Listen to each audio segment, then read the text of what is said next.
성도 여러분, 평안히 잘 지내셨습니까?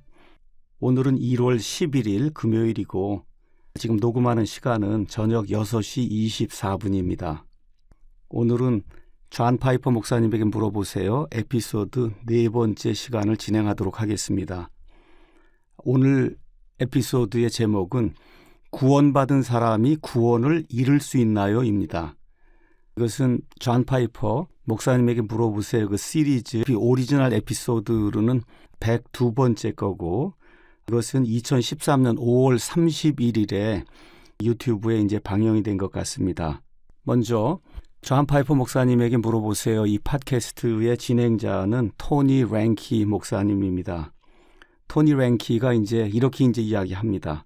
존 파이퍼 목사님에게 물어보세요. 이 팟캐스트 여기로 많은 사람들이 이메일도 보내고 또 여러 가지 다른 방법으로 여러 가지 질문들을 보냅니다. 근데 랭키가 뭐라고 이야기하느냐 하면 전 세계 여러 곳에서 하루도 빠지지 않고 매일같이 꾸준히 들어오는 그와 같은 질문이 있습니다. 그 질문이 바로 오늘 에피소드의 질문입니다. 구원받은 사람이 구원을 잃을 수 있습니까? 다시 말해, 다시 태어난 성도, 거듭난 하나님의 자녀가 구원을 잃고 그 상태에서 지옥에 갈 수 있나요? 파이퍼 목사님, 여기에 대해서 성경적인 답을 해주시기 바랍니다. 라고 하는 여러 종류의 그 질문이 여러 형태를 가지고 존 파이퍼 목사님에게 물어보세요. 팟캐스트에 들어오고 있습니다. 제가 여러분에게 먼저 답을 드리고 시작하도록 하겠습니다.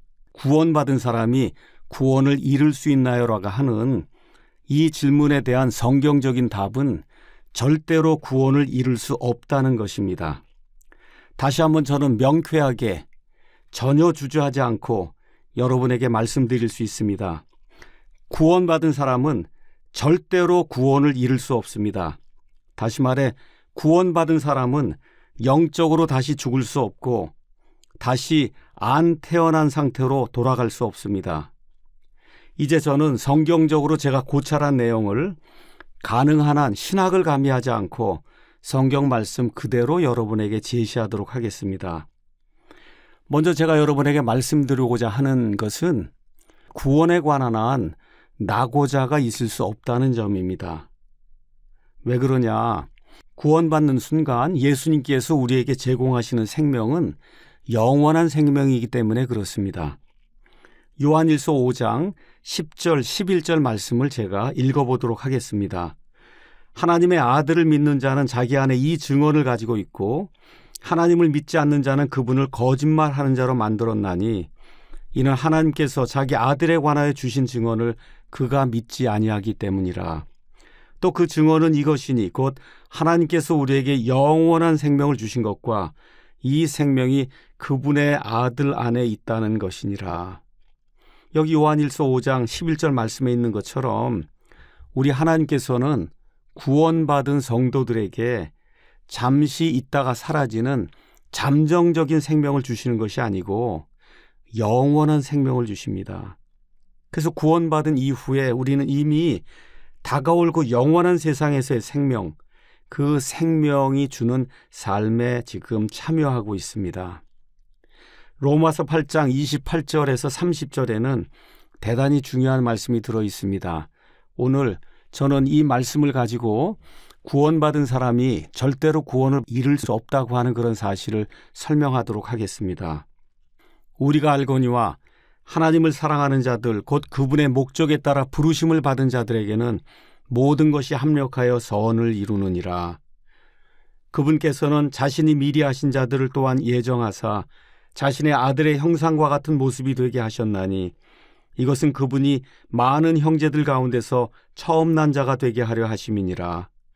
뿐만 아니라 그분께서는 자신이 예정하신 그들을 또한 부르시고 자신이 부르신 그들을 또한 의롭다 하시고 자신이 의롭다 하신 그들을 또한 영화롭게 하셨느니라. 여기 30절 말씀 보면 영화롭게 하셨다는 그런 이 말씀이 나오는데 이 영화롭게 된다고 하는 것, 이것은 영원한 구원의 최종 상태를 말하고 있습니다. 로마서 8장 30절은 한마디로 이것을 우리에게 말해줍니다. 하나님의 부르심을 받은 사람들은 중간에 한 사람의 낙오자도 없이 100% 의롭다 인정을 받고, 하나님께 의롭다고 인정을 받은 사람들 역시 중간에 한 사람의 낙오자도 없이 100% 영화롭게 됩니다. 다시 말씀드려 하나님의 부르심을 받은 사람은 절대로 구원을 잃을 수 없습니다. 이제 저는 하나님의 부르심을 받은 것과 다시 태어난 것이 성경적 분류면에서 동일한 것임을 보여드리려 합니다. 우리가 의롭다고 인정을 받고 영화롭게 되는 것은 하나님의 부르심을 받았기 때문입니다.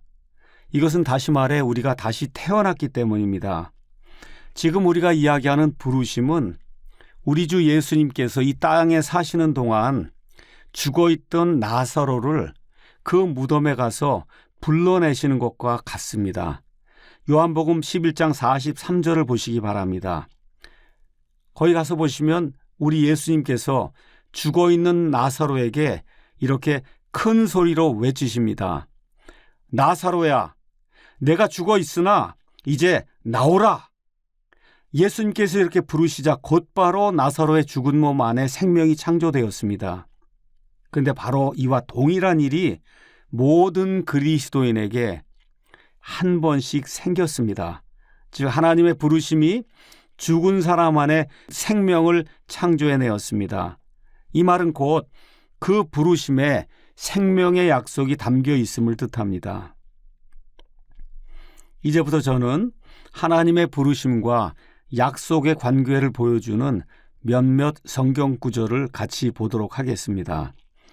데살로니가전서 5장 23절 24절은 이렇게 이야기합니다. 평강의 바로 그 하나님께서 너희를 온전하게 거룩히 구별하시기를 원하노라. 내가 하나님께 기도하여 너희의 온 영과 혼과 몸을 우리 주 예수 그리스도께서 오실 때까지 흠없이 보존해 주시기를 구하노라. 너희를 부르시는 분은 신실하시니 그분께서 또한 그것을 행하시리라. 만일 성도 여러분께서 하나님의 부르심을 받았고 그 하나님이 신실하시다면 저와 여러분은 마지막 날까지 보존될 것입니다. 여기 분명히 그렇게 기록되어 있지 않습니까? 너희를 부르시는 분, 다시 말해 그 하나님은 신실하시기 때문에 하나님께서 우리 주 예수 그리스도께서 오실 때까지 흠없이 우리의 온 영과 혼과 몸을 보존해 주실 수 있다고 성경이 이야기하고 있습니다. 고린도전서 1장 8절 9절에도 같은 말씀이 기록되어 있습니다. 그분께서 또한 너희를 견고하게 하사 우리 주 예수 그리스도의 날에 너희가 책망받을 것이 없게 하시리라. 너희를 부르사 자신의 아들 예수 그리스도 우리 주와 교제하게 하시는 하나님은 신실하시도다. 다시 한번 9절을 보도록 하겠습니다. 너희를 부르사 자신의 아들 예수 그리스도 우리 주와 교제하게 하시는 하나님은 신실하시도다. 그러므로 이런 구절들 가운데서 발견되는 논리를 우리가 로마서 8장에 적용하면 그 결론은 다음과 같습니다. 하나님의 부르심을 받은 모든 사람들은 중간에 한 명의 낙오자도 없이 100% 하나님 앞에 의롭다고 인정받을 것입니다.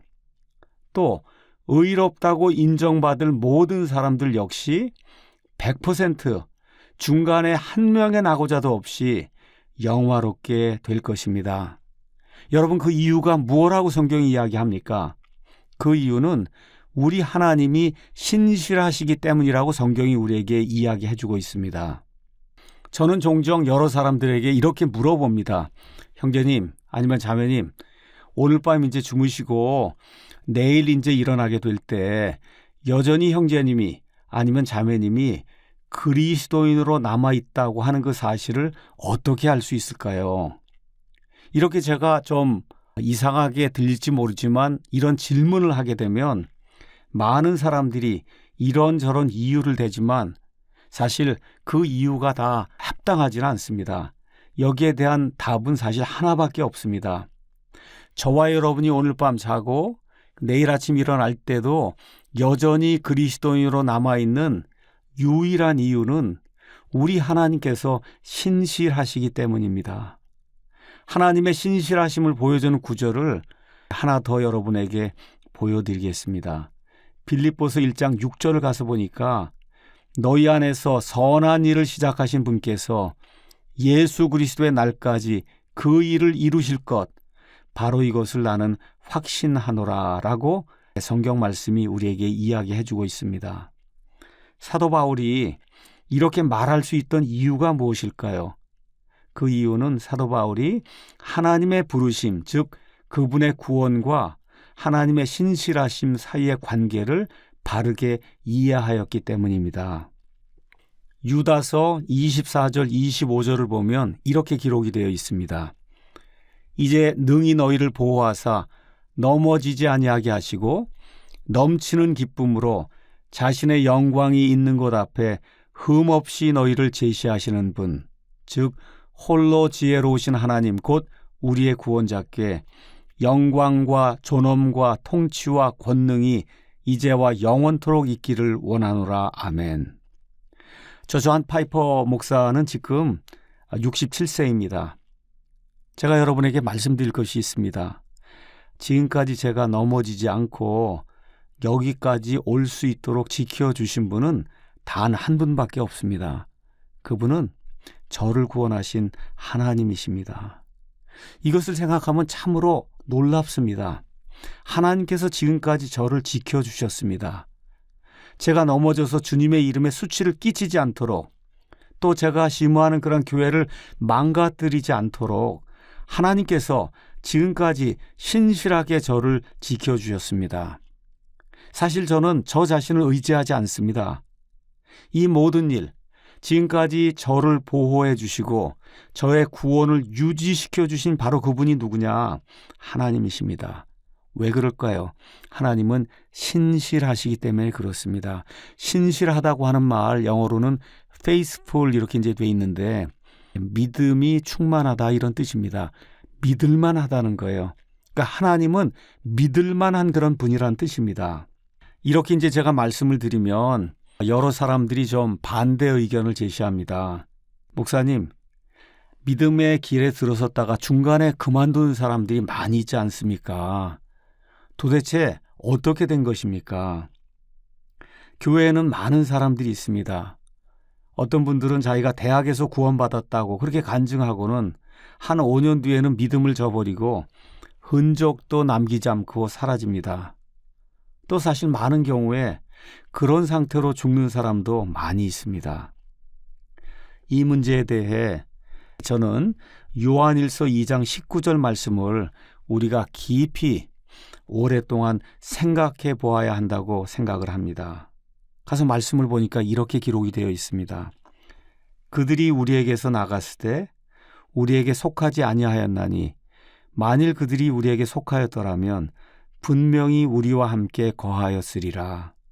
그러나 그들이 나간 것은 그들이 다 우리에게 속하지 아니하였음을 나타내려 함이니라. 이 말씀을 있는 그대로 해석하면 이와 같습니다. 분명히 교회 안에 다시 태어난 것 같은데, 다시 말씀드려 거듭나서 구원받은 것 같은데 믿음을 버리고 나가는 사람들이 있습니다. 그들은 때때로 올바른 것을 말하곤 합니다. 그것도 많이 말합니다. 근데 지금 우리가 읽은 요한일서 2장 19절은 그런 사람들이 결코 예수님의 십자가의 보혈로 다시 태어난 적이 없음을 이야기해 줍니다. 그들은 사실 다가오는 그 영원한 세상, 그 영원한 세상의 파워, 이 권능을 맛만 보았습니다. 여기까지가 우리 존 파이퍼 목사님의 대답이었습니다. 이제 이 팟캐스트를 마무리하면서 제가 여러분에게 잠시 하나님의 신실하심이 무엇인가 설명을 해드리도록 하겠습니다. 구원받아 하나님과 성도가 관계를 맺는다고 하는 것은 하나님과 성도가 서로 손을 내밀어 상대방 손을 꽉 이렇게 붙잡는 것과 비슷하다고 이야기할 수 있습니다. 인생 여정에서 저는, 또 형제님은, 아니면 자매님은 그분의 손을 놓을 수 있습니다. 그런데 하나님의 손은 절대로 저를 놓거나 형제님을 놓거나 아니면 자매님의 손을 놓지 않습니다. 바로 그런 이유 때문에 저나 형제님이나 아니면 자매님이 구원을 잃지 않는 것입니다. 이것이 하나님의 신실하심입니다. 구원받으면 성령 하나님께서 우리를 봉인하신다고 에베소서 4장 30절 말씀이 우리에게 말해줍니다. 하나님의 거룩한 영을 슬프게 하지 말라. 그분으로 말미암아 너희가 구속의 날까지 봉인되었느니라. 이렇게 성경이 이야기하고 있습니다. 이 봉인이라고 하는 것을 제가 잠시 설명하겠습니다. 우리가 구원받게 되면 구원이라고 하는 그 자루에 성령 하나님께서 우리를 넣으시고 그리고 성령 하나님께서 친히 그 자루의 아귀를 봉인을 하십니다. 끈으로 둘둘 말아서 아무도 저나 여러분을 그 자루에서 빼나갈 수 없도록 그렇게 봉인을 하십니다. 온 세상 우주공간 전체에 성령 하나님보다 더 힘이 센 그런 존재가 없기 때문에 어느 누구도 성령님의 봉인을 풀 수가 없습니다. 그래서 여기 나와 있는 것처럼 저와 여러분은 우리 몸이 구속을 받는 그 날까지 이미 구원받았습니다. 그런데 우리 몸이 나중에 이제 예수님 공중 강림하실 때 부활하면서 우리 몸이 구속을 받는데 바로 그 날까지 저와 여러분을 성령님께서 구원 자루에 집어넣으시고 줄로 꽉 매어 놓으셨어요. 그렇기 때문에 아무도 이 구원 자루에서 저와 여러분을 빼내갈 수 없는 것입니다. 그래서 사도 바울은 로마서 8장 말씀을 다음과 같이 끝내고 있습니다. 조금 전에 저와 여러분이 로마서 8장 29절 30절 말씀을 읽었습니다. 이제 제가 31절부터 39절 말씀을 여러분을 위해서 읽어드리겠습니다. 제가 읽을 때 한번 그 뜻을 음미해 보시기 바랍니다. 이것보다 더 확실하게 구원의 영원한 안전보장을 이야기하는 말씀은 성경에 없습니다. 그런즉 이 일들에 대하여 이 일들은 하나님께서 예정하시고 하나님께서 부르시고 하나님께서 의롭다 하시고 하나님께서 영화롭게 하시는 그런 일들을 이야기합니다. 그런즉 이 일들에 대하여 우리가 무슨 말을 하리요? 만일 하나님께서 우리를 위하시면 누가 우리를 대적하리요? 자신의 아들을 아끼지 아니하시고 우리 모두를 위해 그분을 내주신 분께서 어찌 그 아들과 함께 또한 모든 것을 우리에게 값없이 주지 아니하시겠느냐? 누가 하나님께서 선택하신 자들을 무슨 일로 고소하리요? 의롭다 하시는 분은 하나님이시니 누가 정죄하리요? 죽으신 분은 그리스도시요 참으로 다시 일어나신 분도 그리스도시니 그분께서는 바로 하나님의 오른편에 계시며 또한 우리를 위해 중보하시느니라. 누가 우리를 그리스도의 사랑에서 떼어놓으리요? 하나님이 주신 그와 같은 영원한 구원에서 누가 우리를 떼어놓으리요? 환난이나 곤경이나 핍박이나 기근이나 벌거벗음이나 위험이나 칼이랴. 이것은 기록된 바 우리가 종일토록 주를 위해 죽임을 당하며 도살당할 양같이 여겨졌나이다 함과 같으니라. 아니라 이 모든 것 가운데서 우리는 우리를 사랑하신 그분을 통해 정복자들보다 더 나은 자들이니라. 로마 시대에 훌륭한 장군들이 많이 있었습니다. 저 밖에 이교도 세상에 나가서 많은 사람들을 정복을 하고 그리고 로마 시내로 이제 들어오게 될 때 개선문을 통과하게 되면 많은 사람들이 환호를 하면서 이 정복자들을 칭찬하고 그들을 위로했습니다. 지금 바울이 무엇라고 이야기하냐? 그렇게 많은 사람들을 죽이고 많은 영토를 차지하고 했던 그 유명한 그런 장군들, 이런 장군들보다 우리가 예수님 때문에 훨씬 더 나은 자들이다. 지금 성경이 그렇게 이야기하고 있습니다. 이렇게 이야기하고 사도 바울이 마지막으로 뭐라고 이야기하느냐. 내가 확신한다. 사망이나 생명이나 천사들이나 정사들이나 권능들이나, 여기 나와 있는 정사, 권능, 이것은 천사, 영적인 그런 존재들 이야기합니다. 현재 있는 것들이나 장래에 있을 것들이나 높음이나 깊음이나 다른 어떤 창조물이라도 능히 우리를 그리스도 예수 우리 주 안에 있는 하나님의 사랑에서 떼어놓지 못하리라. 성경이 우리에게 이렇게 이야기해 주고 있습니다. 여기 앞뒤 문맥을 보시기 바랍니다. 그 문맥이 뭡니까?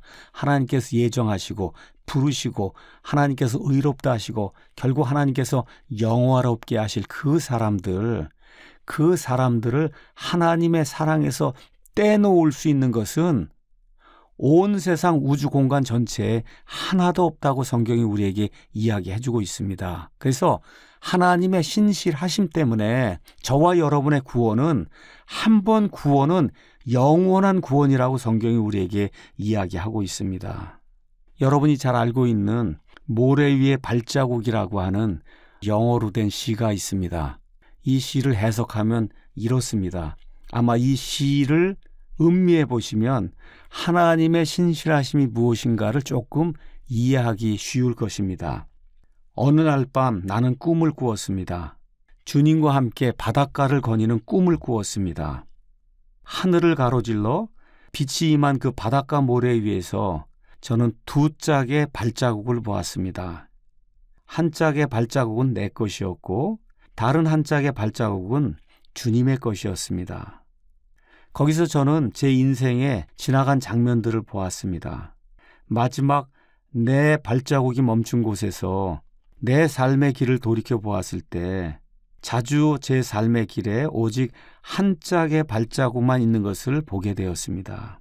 기억해 보니 그때는 제 인생이 가장 비참하고 슬픈 그런 계절이었습니다. 저는 의아해서 주님께 물어보았습니다. 주님께서 저를 떠나셨나요? 그때 우리 주님께서 이렇게 대답하셨습니다. 나의 귀하고 소중한 아들아, 나의 귀하고 소중한 딸아, 나는 너를 사랑했고 나는 결코 너를 떠나지 않았단다. 내가 시련을 당할 때, 고통의 때에도 나는 결코 너를 떠나지 않았다. 내가 본 한 짝의 그 발자국, 그것은 항상 너를 따라다니며 보호하는 내 발자국이다. 내가 힘들 때 내가 너를 안고 다녔단다. 결론의 말씀 드리도록 하겠습니다. 성도 여러분, 예수 그리스도 안에 있으면 영원 무궁토록 안전합니다. 예수님이 가장 미워하시는 것이 있습니다. 예수님의 은혜에 행위를 더하는 이 행위 구원, 이것은 예수님의 단번 속죄를 무시하는 것이기 때문에 우리 예수님께서 가증히 여기십니다. 또한 저와 여러분이 예수님 안에서 구원의 영원한 안전보장이라고 하는 기쁨을 누리려고 할 때 이 기쁨을 파괴하려고 하는 자들이 우리에게 접근한다는 그런 사실을 꼭 기억해야 됩니다. 이런 자들뿐만 아니라 또 우리의 육신이 우리를 넘어뜨립니다. 많은 경우 우리의 감정 때문에 구원의 확신을 잃을 때가 많이 있습니다. 우리는 우리의 감정에 따라 구원의 영원한 안전보장에 대한 확신을 갖는 것이 아닙니다. 우리의 구원의 영원한 안전보장은 하나님의 말씀 안에 들어 있습니다. 요한복음 5장 24절이 이렇게 우리에게 구원의 영원한 안전보장을 말해줍니다.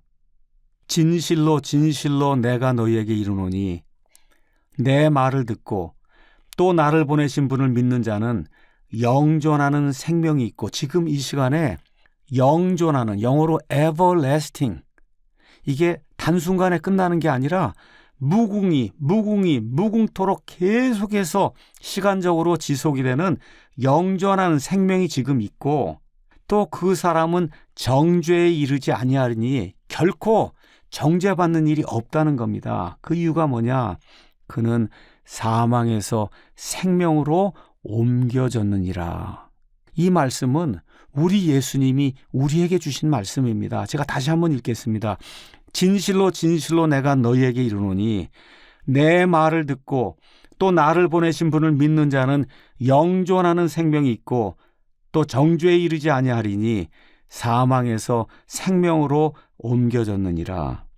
주님을 사랑하는 모든 성도님들에게 우리 주님이 주시는 구원의 영원한 안전보장의 기쁨과 화평이 평생토록 충만하게 넘치기를 우리 주 예수님의 이름으로 축원합니다. 감사합니다.